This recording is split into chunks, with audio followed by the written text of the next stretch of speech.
नौकरी में हमको हिस्सेदारी नहीं, सियासत में हमको हिस्सेदारी नहीं, हमारे नौजवानों के लिए रोजगार का कोई मौका नहीं, तो मसाइल ही मसाइल हैं। इन्हीं मसाइल पर हम लड़ाई लड़ेंगे। लालू जी के विचारों में, तेजस्वी जी के विचारों में बड़ा अंतर है, बड़ा अंतर है।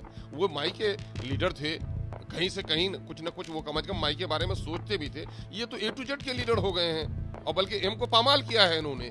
17 साल तक किससे के साथ मिल के सोई? तो बीजेपी के साथ जिसने रातों दिन गुजारा वो बीजेपी के एजेंट नहीं। आरएसएस को जिसने यहाँ पर बिहार में जिसके उसके खूनी पंजों को जिसने दबवाया, उसने हमको नुकसान पहुंचाया, वो बीजेपी की टीम नहीं। मैं कहता हूं जरा सा लोक लाज भी तो लोगों को होना चाहिए। AMIM के प्रदेश अध्यक्ष अख्तरुल ईमान के आवास पे आज पार्टी की बैठक हुई है। किस चीज की तैयारी के लिए बैठक किया गया? ये हमारा मिशन 2024-25 है कि हमारी पार्टी सीमांचल में इलेक्शन लड़ी थी, सीमांचल से निकलकर अभी हमने बाहर इलेक्शन लड़ा है, और हमारी कोशिश है कि बिहार के अक़लियतों को, दलितों को और महरूम तबकात को इंसाफ दिलाएं। हम इक़्तिदार की हवस नहीं रखते, बल्कि हम सियासी नुमाइंदगी चाहते हैं ताकि हम इस महरूम तबके को इंसाफ दिला सकें। इसलिए पूरे बिहार में चूँकि नौजवानों का तकाजा है, बुजुर्गों की दुआएं हैं, और सबकी एक वो है कि साहब हम मेंबर साजी के मुहिम को आगे बढ़ाएं। चुनांचे हम लोगों ने इसके लिए इन मुद्दों पे चुनाव लड़ेंगे आप? मुद्दों पर लड़ेंगे। मेरा तो सर तप्पा जख्मी है। क्या हुआ? अक़लियतों और दलितों को 75 साल से क्या मिला? न बच्चों को तालीम मिली, न नौजवानों को रोजगार मिला, न मुस्लिम इलाके और दलित इलाके में सड़कें बनी, न पुल बने। आज जाके देख लीजिए सीमांचल में बड़ी आबादी है अक़लियतों की, 40-40 किलोमीटर पर पुल नहीं है।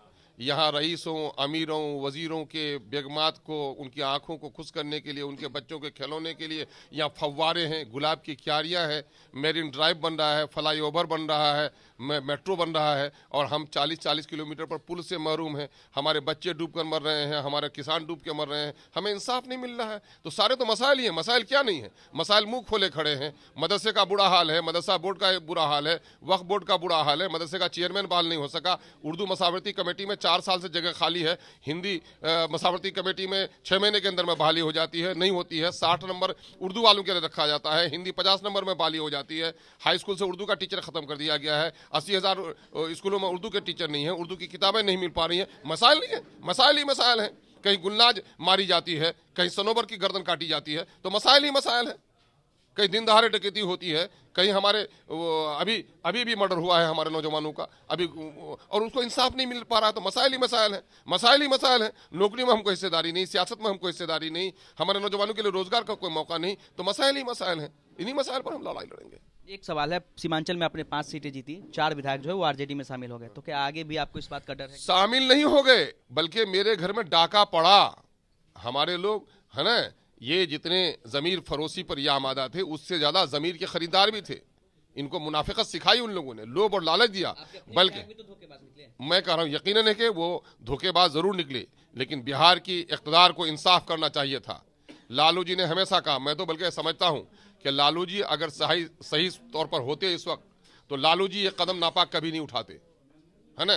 चूंकि लालू जी माई समीकरण को अच्छी तरह से जानते हैं, लेकिन उनके साहबजादे जो इस वक्त A to Z यानी 26 खम्भों के महल में रहते हैं, उसने कहा माई का खंभा टूट भी जाए तो क्या बिगड़ जाएगा मेरा। नहीं, यकीनन है लालू जी के विचारों में, तेजस्वी जी के विचारों में बड़ा अंतर है, बड़ा अंतर है। वो माई के लीडर थे, कहीं से कहीं कुछ न कुछ वो कम से कम माई के बारे में सोचते भी थे। ये तो A to Z के लीडर हो गए हैं, और बल्कि एम को पामाल किया है इन्होंने। तो मामला ये है कि हमारे पास मसाइल की कमी नहीं है, बल्कि इन्हीं मसाइलों को जो उठा रहे थे, 5 लोगों का जो समय मिल रहा था, ये बेताब हो रहे थे, इनकी परेशानी थी। उसी परेशानी की वजह से उन्होंने हमको तोड़ने की कोशिश की है, और हम उसकी परवाह नहीं करते। ये भले ही 4 लोगों को हमसे छीन कर लेके चले गए, लेकिन मैं समझता हूं कि करोड़ों लोगों के दिलों में और हमदर्दी हो गई है। जिस तरह दर्द हुआ था बाबरी मस्जिद के टूटने का, वही दर्द बिहार के अक़लियतों को सता रहा है कि 75 साल के बाद हमारी क़यादत उठी। बाज के आगोश में एक बच्चा आया, उसका भी गला दबा दिया लोगों ने, लेकिन ईश्वर की दया से एक बाकी है। और हम लोगों ने कहा था 4 छीने हो 24 लेकर आएंगे, इसलिए मिशन 24 और 25 पर हम लोग निकल चुके हैं। एक सवाल है, सीमांचल के बाहर जहां भी आपने चुनाव लड़ा, आपके जो वोट आए, कहा जाने लगा कि महागठबंधन को हराने के लिए ये पार्टी वोट कटवा बन गई है। यहाँ की जो सरकार है वो आपको बीजेपी की बी टीम बताती है, क्या आप बीजेपी के बी टीम है? मैं ये कह रहा हूं कि ये कौन लोग बोल रहे हैं? आज गठबंधन में कौन है? राजद। जदयू कहां से आई? 17 साल तक किससे के साथ मिल के सोई? तो बीजेपी के साथ जिसने रातों दिन गुजारा वो बीजेपी के एजेंट नहीं। आरएसएस को जिसने यहाँ पर बिहार में जिसके उसके खूनी पंजों को जिसने दबवाया, उसने हमको नुकसान पहुंचाया, वो बीजेपी की टीम नहीं। मैं कहता हूं जरा सा लोक लाज भी तो लोगों को होना चाहिए, लोक लाज भी तो होना चाहिए कि जिनके दांत मैले हों दूसरे के दांत को मैला कर रहा है, ये तो बड़ी अजीब सी बात है। तो आज आप बिहार तक पे खुल के बता दीजिए कि आप बीजेपी के एजेंट नहीं है। मैं बताने की क्या जरूरत है, दुनिया जानती है कि बीजेपी के, दुनिया जानती है, उसको बताने की क्या जरूरत है। हर भूखने वाले के जवाब देने से हाथी रास्ता भूल जाएगा, है ना, वो बताने की जरूरत नहीं है। आपको जानना चाहिए कि एमआईएम निकल कर आई है हैदराबाद से। हैदराबाद में अदल व इंसाफ की, भाईचारगी की, गंगा जमनी तहजीब की, हिंदू मुस्लिम मोहब्बत की और अदल व इंसाफ की और अकलियतों की बुलंदी की जो तारीख रकम की है, कोई दूसरी पार्टी नहीं है।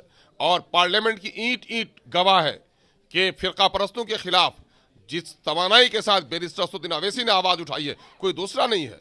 आज भी चाहे एनआरसी का मसला हो, कहां थे ये, 3 तलाक का मसला हो, कहां थे ये बीजेपी के साथ तो बैठे हुए थे, कहां थे एनआरसी के मसले में ये लोग। बीजेपी की बी टीम कौन, जो एनआरसी में साथ दिया उनका वो ना बीजेपी की बी टीम, और एनआरसी के कागज को जो चाक किया उसका नाम बैरिस्टर असदुद्दीन। तो आप किस पे हमला कर रहे हैं, कौन आपको लगता है कि बीजेपी की बी टीम है? भाई बीजेपी की बी टीम, बीजेपी के साथ जदयू कल आई है और आज गई है उनके साथ, तो बीजेपी की बी टीम वो ना है भाई, हम कहां से बी टीम हो सकते हैं, है ना। ये लोग लोगों को दिग्भ्रमित कर रहे हैं, लोग ये समझ रहे हैं कि वही बेवकूफ, वो गया चचा छक्कन का जमाना गया वो दौरे बाजी गिरी गया, आप दिखाकर तमाशा। मैं कह रहा हूं कि अगर लाइक माइंडेड लोग मिलेंगे तो गठबंधन में जाने में कोई आड़ नहीं है। फिरका परस्ती से हमको गुरेज है, हम समाजवाद और इंसाफ चाहते हैं और उसके लिए दिल भी खुले हैं। अगर तेजस्वी हमारे वसूलों हमारे शरायत को मानेंगे, पहले तो ये है कि वो लोग तो बड़े लोग हैं, उन लोगों के बारे में क्या कहना। हम लोग छोटी बिखरी हुई कड़ियों को, कई पार्टियां संपर्क में हैं, हम लोगों ने 2019 में भी गठबंधन बनाया था, यकीनन है कि हम लोग गठबंधन बनाने में तीसरा रास्ता भी हम लोग बना सकते हैं। चलिए, तो अख्तरुल ईमान ने कह दिया है कि 24 के चुनाव में तीसरा रास्ता भी ये अपना सकते हैं। अब देखना है कि जब 24 का चुनाव आता है तो कौन सी पार्टी किसके साथ लड़ती है, या फिर एएमआईएम अकेले ही चुनाव लड़कर बिहार में सीट लाती है। अनिकेत कुमार, बिहार तक, पटना।